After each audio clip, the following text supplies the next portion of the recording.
అందరికీ వందనాలు. హృదయపూర్వకమైన వందనాలు.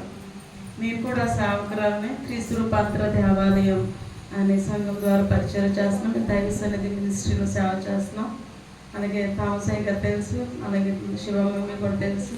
అయితే కొన్ని మా సిస్టర్ వాళ్ళు తేజ మోషా ఇక్కడికే వస్తూ ఉన్నారు. అయితే నాకు ఒకరోజు నవంబర్ 29th అనుకుంటా చాలా వేదంతో ఉన్నాను, ఏదో ఒక భారం. అయితే నాకు ఏ సమస్య వచ్చినా దేవుని బలిపీఠం దగ్గరికి వెళ్ళి ప్రేయర్ చేసుకుంటాను. పైన చర్చి కింద ఇల్లు అనమాట. పైకి వెళ్ళి ప్రార్థన చేసుకుంటున్నాను.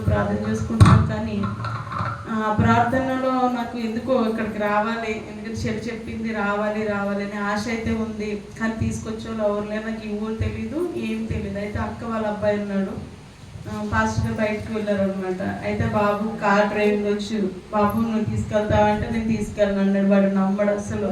ప్రార్థన అయితే చేస్తాడు, విశ్వాసం చిన్నప్పటి నుంచి దేవుని సన్నిధిలోనే పెరుగుతూ ఉన్నాడు. అయితే బ్రతిమలాడుకున్న తర్వాత నేను, మా పాప, మా చెల్లి కూడా బయలుదేరి ఇంచుమించు 3 o'clock బయలుదేరి ఇక్కడికి వచ్చేటట్టు 4:30 అయిపోయింది. ప్రేయర్ అయిపోయింది, లాస్ట్ ప్రేయర్స్ జరుగుతూ ఉన్నాయి. దేవుని మహాకృపను బట్టి ఇక్కడ రీచ్ అవడానికి దేవుడు ఇచ్చిన కృపకి దేవునికి స్తుతులు చెల్లించాను. అయితే నేనైతే విశ్వసించేది ఆయనే, నమ్మేది ఆయనే. ప్రభు నువ్వు ఏది చేసినా మేలే చేస్తావు కానీ కీడు చేసే దేవుడు కాదు. ఈ బిడ్డలకు విశ్వాసాన్ని కలిగించి ప్రభు అని ప్రార్థన చేసుకుంటా ఉన్నాను. అయితే ఇక్కడ అందరికీ నిలవబడి ప్రార్థన చేస్తూ ఉన్నారు పాస్టర్ గారు. అయితే సేవకులు ప్రార్థన చేస్తూ ఉండగా నా బాబు అన్నాడు, గ్రూప్స్లో ప్రిపేర్ అవుతున్నాను, మీకు జాబ్ ఉందా అని అడిగారు అజయ్ అనే బాబుకి.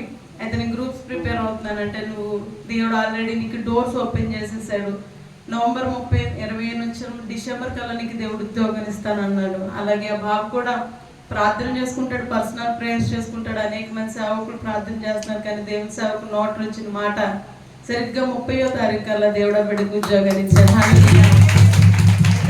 శాలరీ కూడా మెన్షన్ చేశారు, ఎలా అంటే 30+ వస్తుంది నీకు అని చెప్పారు. అలాగే ఆ బాబుకి 40,000 శాలరీ ఇవ్వడానికి దేవుడు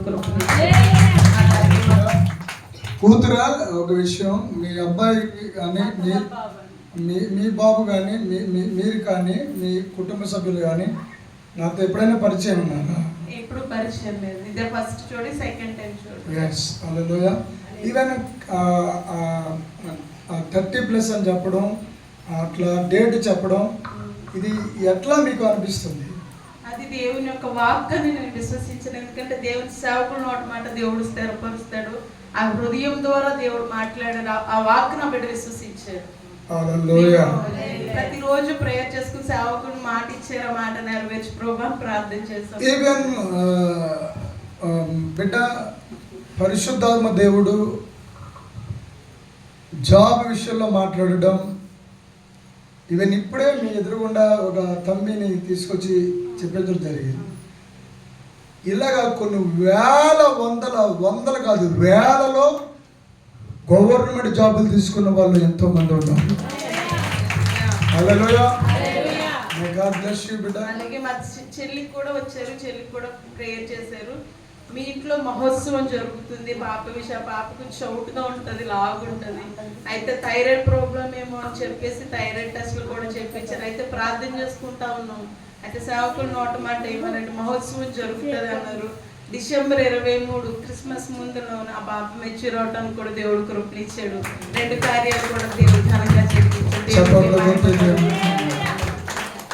అయితే నేను వచ్చింది ఎందుకంటే మా పాప వివాహం కోసం ప్రార్థన చేయమని వచ్చాను. విషయం చెప్తున్నానమ్మా, ఒక విషయం చెప్తున్నాను.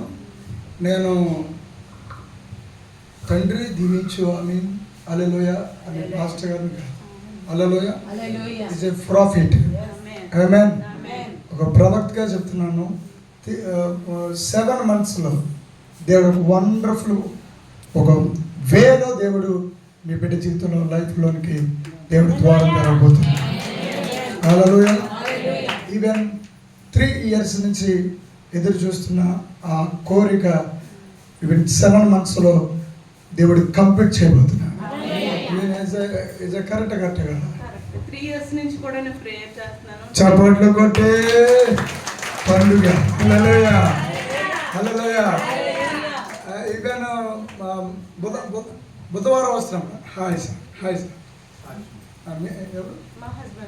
ప్లీజ్ కమ్ ఆన్, ప్లీజ్ అయ్యా.